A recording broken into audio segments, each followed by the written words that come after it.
This is my home gym. I'm going to show you guys what it's all about. When I built the home gym, when I am collecting pieces, I try to think of equipment that a normal gym doesn't have. So if it's ever like COVID again, I can out-train everybody. There's also a couple of markers I want to hit. So I need an implement for strength. So I'm going to need really heavy objects.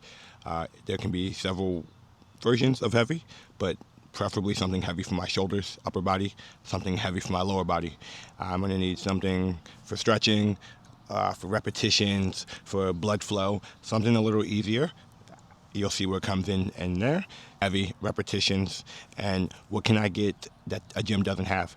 What can I specialize in so that it can accommodate my gym training? It doesn't hurt my gym training. With the home gym, I can do this stuff any day and then still go to the gym and get a good workout. Vice versa, get the workout, come home and use it. And there's not too much of an overlap, but it still hits these hard markers. Like I said, strength, hypertrophy, conditioning. I know I added one, deal with it. We have a dead sandbag.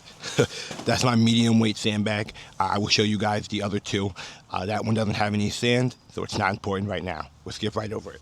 Next up, we have a seemingly innocent garden stone. This is my Atlas stone. It's probably the heaviest implement that I own. Let's see if we can pick it up. When I first made it, I couldn't lift it for weeks. Kind of wrecked me. It was like a whole body effort. It was like once every 10 days. It was my whole body. Let's see. But we've gotten stronger since then. I just smushed my finger under it. Oh. Now we have to lift it.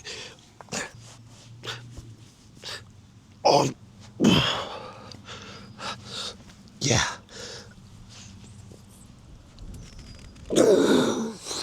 So yeah, definitely heavy. Putting it down. Moving on. Next up on the list, obviously Atlas stones fit in the strength category.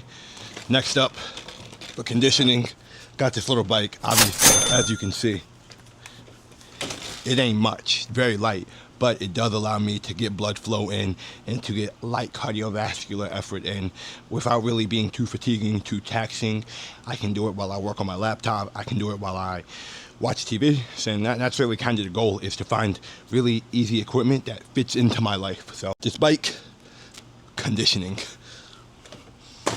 Have a foam roller. I guess this would fall into the fourth category of recovery, but you know, we use it a little bit for that myofascial release.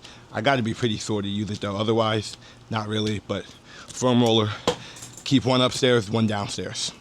Again, don't ask me why, because I don't really use them that much. Moving on to the back of the yard. Let's go. Little shed. It's not a shed, it's a bench. We have some dumbbells in there. We don't typically really use the dumbbells anymore because we have the gym for that. We have a keg, spiders. That's my empty keg though, so I need to fill that one with sand. Gotta clean. Gotta love dogs. I will grace you guys with my beauty. You notice the shirt's gone because it's fucking hot. Let's see. I just put these back here today, so of course, here is a sandbag. I said I had 3. The one that is not filled has a capacity about 230 pounds. This is my maxed filled bag. This one's capacity is 300 pounds. So a little heavier than me, obviously. But yeah, this is a little more forgiving than the stone. So let's see. I ran 4 miles today, so that's my excuse. Yeah, see? You can kind of, whoa, I'm falling over. But yeah, a little easier to lift than the stone, 300 pounds. And this is the lightest of the bags, 160 pounds. So between these 3 sandbags, they all fall into my strength category of training. Have my light 160, lighter than body weight, my 220, 230, that's about body weight, and then my 300, that's above body weight. I got these for a 3-pack on Cerberus.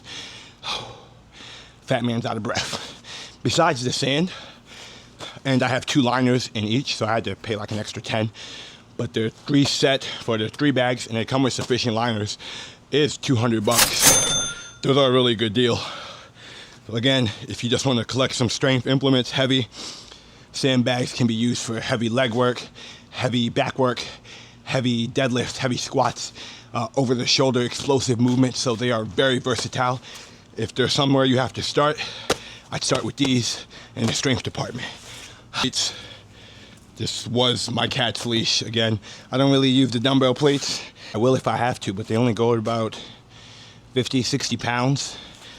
You'll see I have a lot of other implements that are close to that, so you just got put away for the time being. Obviously, that plate was strength. Battle ropes, they fall into conditioning, but I also like using the battle ropes for a little bit of an arm pump. Man, you get an arm pump in the gym at the end of your workout, just 1 or 2 really good sets till failure, as hard as you can. Just do some ropes and then switch your form and keep switching till you're exhausted.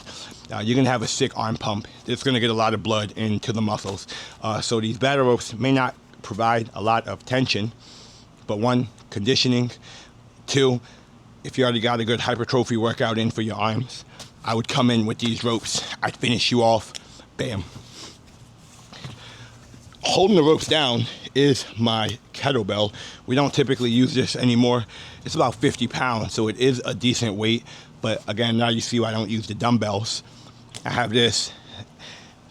Since it's attached to these and, you know, kettlebell swings, snatches, I would really put this into the conditioning category. Conditioning kettlebells. So along with the battle rope, lighter kettlebells, yeah, we have a bunch. Some much smaller Atlas stones.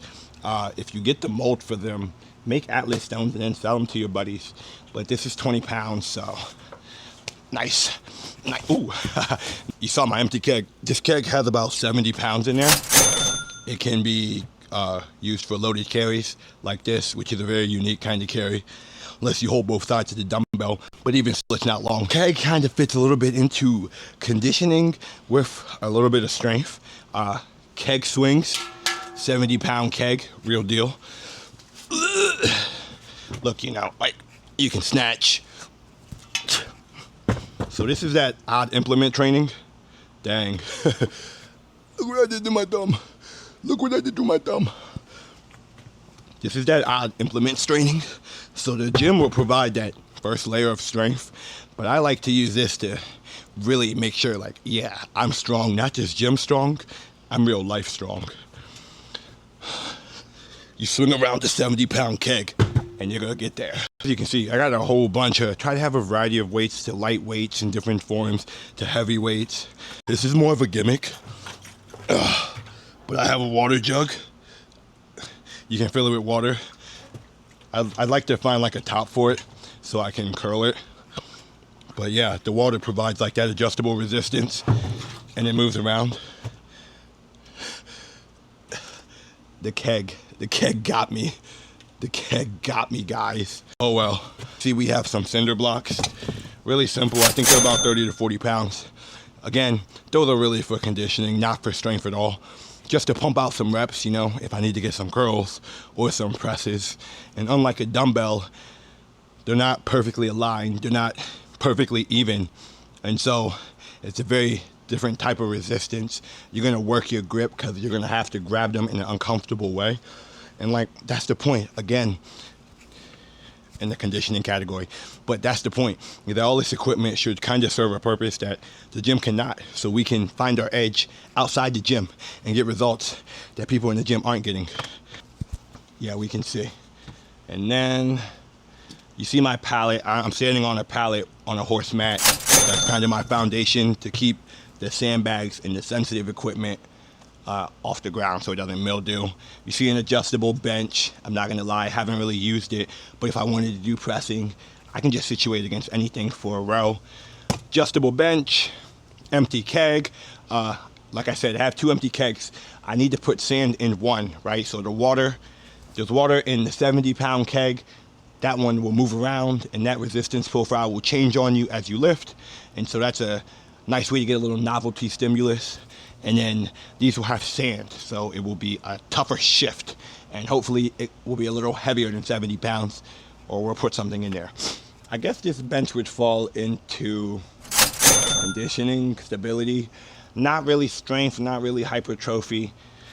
Keg, I would actually say when the other keg is filled with sand, that will be more of a strength profile, strength training, a heavy implement, as opposed to a conditioning. And we got a couple more plates, about 60 pounds right there.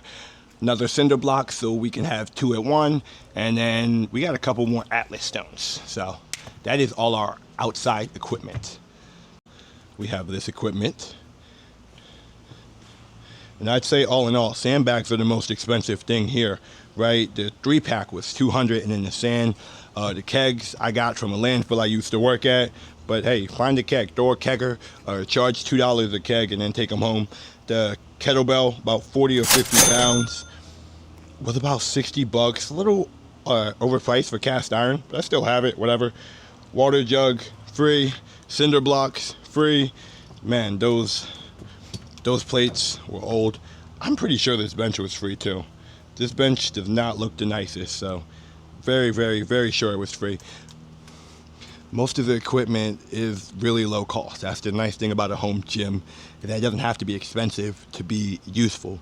You've seen me go through cardio with the bike, strength with the sandbags, conditioning, and probably spend less than $600 on everything. We're still bleeding. As we stop bleeding is the correct thing to say. Let's go get the rest done. So right here we have a back brace, back brace. Utility in a back brace that would fall into that recovery category is it's really good for stretching your back, your neck, your shoulders. So my camera died in the middle of that back brace, but in the meantime, we were able to find back brace number 2. So again, I went through a phase where I think I injured my back a little bit. I know I injured my back, and I was like super obsessed. It became like Luigi, but without the ending, without the happy ending. Back braces firmly in the recovery category. One of those recovery vibration guns, they're okay. I know Dr. Mike said they're more of a gimmick, and they do help you get loose, but really only for a short time. But I like them when I'm feeling a little sore. I just need a little pick-me-up to get in the gym. The little recovery gun, obviously recovery category, or vibration gun, recovery category. Now, these bands, I have tons of bands. I have bands up to 10 to 50 pounds of resistance, and then somehow I also have random bands scattered throughout. Stretching, conditioning, recovery, and then like hypertrophy. So not really strength training, but especially for arms, getting a lot of reps and getting blood flow into the arms. The bands are a great option. They can mimic most dumbbell movements, so flies, curls, tricep extensions. Bands are nice and versatile. So again, I think a pack of like 5 from like 10 to 50 pounds. It's like $30 on Amazon. So bands are a nice addition. And they fit a ton of categories. Like I just said, recovery, stretching, hypertrophy, and conditioning. Maybe not conditioning. Yeah, well, yeah. Because the heavier bands can provide a good sense of conditioning. You put a band around your back and bang out some push-ups, you're going to feel it. Behold the golden hour. But now we have one of those wrist extenders. This is a nice way to get a sick forearm pump. You put the plate on the bottom, roll it up, shoulders. Not gonna lie, I had higher aspirations for this. It's in my office and I'm trying to get used to using it more. So hopefully I'll end up using it more throughout my day. But yeah, forearm, I would say this is conditioning, slight hypertrophy in that you get blood flow. Maybe strength training, but you're really not going to be able to load it too heavy. So let me just roll this up. Let me not be slime. Roll it up, put it on the desk, and that'll guarantee, you know, that I use it tomorrow.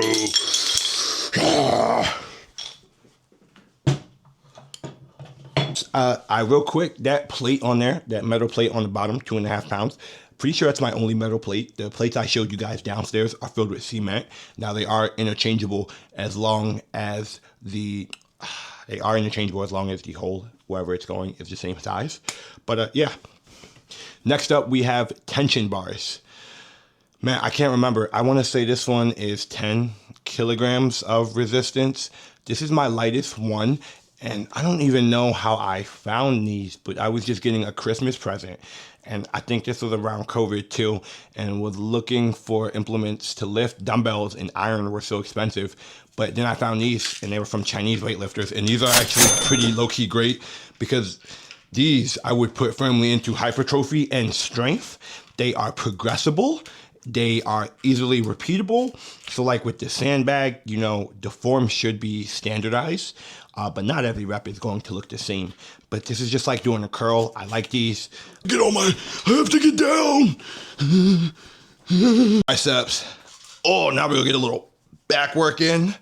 Yeah, and like, you're not exactly gonna be able to mimic these movements in the gym.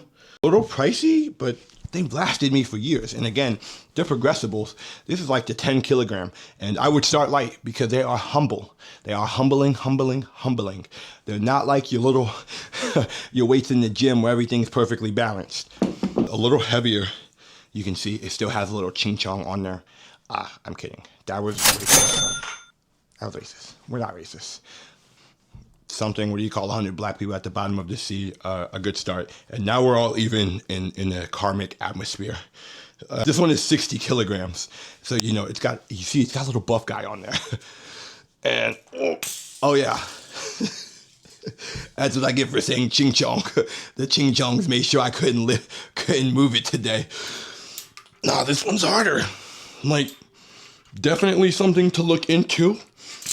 You can use these in an apartment. So I know you might not want to be throwing around a 300, 200-pound sandbag in an apartment. These tension bars are nice. Now, if you can see, can you guys see? Yeah, I have a TV right here. So I'm not going all out because I need to mount this.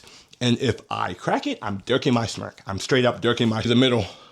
So I want to say this one is 40. This one is 10 kilograms. That one's 20 kilograms. This one's either 30 or 40 kilograms, knowing me. Significantly easier to do. But again, you can put this behind your back if you will, if you're strong enough. But we just need resistance to progress. Resistance that is repeatable. And look at this tension that getting from the tension bars. And all three, since they're basically the same thing, into the strength hypertrophy category, not necessarily conditioning, because you don't want to be moving too fast with those and not paying attention. This recovery, you heard that? My girlfriend gonna kick my ass. This would fall into conditioning and recovery. Is my practice for getting better at my sword work. Can you guys see the sword? No one, you know I have a sword. I have a sword and a bow. This is my training, so I like to use this for stretching, and it's also just a nice way to work your grip. Oh man, like look at me, the buffiest cheerleader you'll ever see. So I really like using this. It also can provide a bit of stability for doing like one-legged stretches. You can use it to support you. So if I'm gonna say stretches, maybe I'll show you guys and stop dirking around. But before we get up, we can show you the last piece of small equipment. A little bit of strength, a little bit of conditioning. Really cheap. This one, the bucket was $5 from Lowe's. The rice was about 20 bucks, and I still had some left over that I used for months. So rice in a bucket, nice way to strengthen your grip, to strengthen your fingers, your hand extensors, geez. Think about how we move our hands. A lot of the time it's to grab stuff, right? But that is only one function of the hand. What about stretching? What about extending? And so the rice bucket will let you work your hands and your forearms and in your wrist, and it will provide resistance from all ways, all corners surrounding, like water. Like how when you're in water, the resistance is surrounding you. That is very similar to the rice. And you don't have to use rice. You can use sand. It is denser. It is finer. So it will scratch up your hands. And there's one more solution, but we picked rice. It said, this is not racist either. I think that this said it originated in Asia, but very nice conditioning for your forearms. I know, you're like, what am I gonna do with it? Oh, I forgot about my finger I cut. Yeah, probably probably not too good to get bleached freaking rice in there. So I just show you guys with one hand. But you're like, oh, what am I doing with rice? Nah, don't sleep on the rice. Don't sleep on the rice in the conditioning. So, as you can see, we have a bunch of equipment. And these tension bars, obviously, I think the heavier one is expensive, a little more expensive. But overall, I think the most expensive one was 60, 20, 30, 40 bucks. Most of this stuff, very, very, very affordable. And it's unique. It's stuff you're not going to find in the gym, and it's going to give you a resistance profile that you're not used to. So you'll get novelty. You'll be able to build resistance to stuff that a static exercise or a closed chain exercise might not challenge you with. You'll be able to build a new type of resistance. You'll be able to strengthen muscles the people in the gym they only hear about. You'll be able to get them stronger with just equipment, right? And so I'd say the biggest lesson from my home gym and just gathering all my equipment is just be versatile. Your training at home should not look like you're training in the gym. It should be different so you get better. You already have the gym and the machines and the compounds to get stable. So if you are going to venture into getting a home gym, I highly, highly, highly, highly, highly suggest that you experiment and you get different types of equipment from different regions of the world, because everybody doesn't strength train or train the same. And there are benefits most likely to what everyone is doing. So explore. Show you guys the other one. We have this one. We have another massage pad, but these both fall into the recovery category. Just little things I can do to make me feel better throughout my day.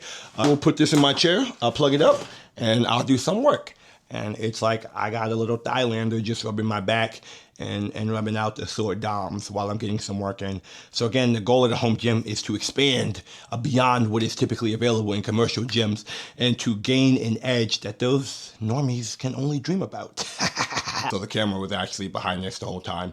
We're in my office. This is my treadmill. I haven't really used it in a while because I've been getting most of my cardio outside, but treadmill falls into that conditioning recovery type work. It doesn't have an incline, just has a speed. So I'll add some weight, I'll put on a backpack with some weight, I will walk backwards, I'll hold a kettlebell, I'll hold a dumbbell. I have a 20-pound dumbbell somewhere around here too, but I'll hold a dumbbell just to provide a little more resistance to my arm, to add more resistance just to accommodate my legs. But the bike, the treadmill, they don't have to be fancy. It's just to facilitate movement, right? It's a heat wave outside right now. I will turn my air down to 60 and get my cardio in, and I don't give a damn if I sweat because it's getting done.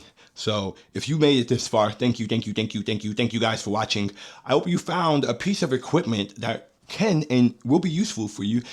Showed you enough, just try. The best thing you can do with your training is explore and to find edges of untapped potential. And we're not trying to reinvent the wheel. We're just trying to beat everybody with our effort, with our ethic. Wait. We got a bell. Any ideas? Let me know what I should shoot. Right now we have a beer can and some kind of explosion and a piece of fruit. So let me know what you guys have. As soon as I finish recording, I find it. Here is the other massager. Yeah, we're getting a little janky. 320 pounds in bumper plates in here. I need a barbell, so I'm waiting on Facebook Marketplace to get one for a decent price. But yeah, I have, and you can also see boxing bag. Yeah, for client use, not for my use, and so I put it away. Also don't have the space to use it currently. So yeah, another 400 pounds in training. And